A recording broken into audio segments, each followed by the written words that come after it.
Aujourd'hui, c'est la transfiguration. C'est une fête, une solennité, une fête extraordinaire.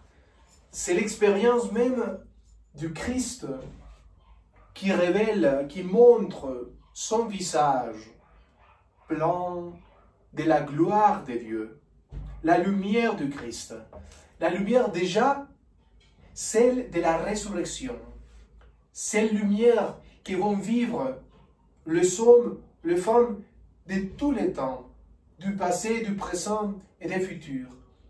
On a la présence du Christ ressuscité ici dans le cœur. Saint Pierre disait, faisons 3 tentes pour vivre là-dedans, pour rester avec le Christ et pour voir le visage de Moïse, le visage du prophète Élie, mais surtout le beau visage plein de lumière de notre Seigneur Jésus. Mais en fait, Pierre, tu as raison. Faisons 3 tentes.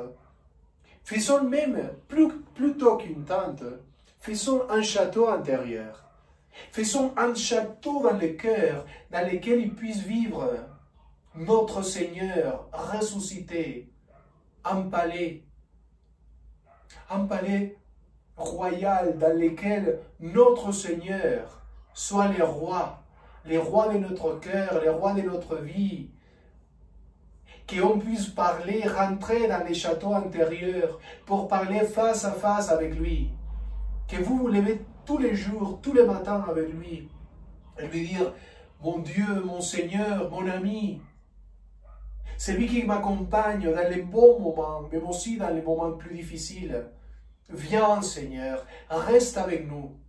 Que tous les jours de notre vie soient comme le mont Tabor, soit comme la montagne de la transfiguration, qu'on puisse expérimenter la présence du Christ ressuscité, la beauté, la lumière du Christ tous les jours de notre vie. Voilà, on peut vivre le ciel sur la terre. Élisabeth de la Trinité le disait.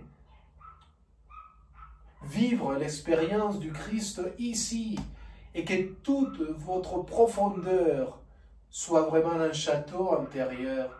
Dans le centre, dans la moitié de votre château, il se trouve le Christ transfiguré, ressuscité. Allez-y, rentrez dedans et permettez qu'il vous fasse devenir aussi des hommes et des femmes pleins de la gloire de Dieu, pleins de la résurrection du Christ.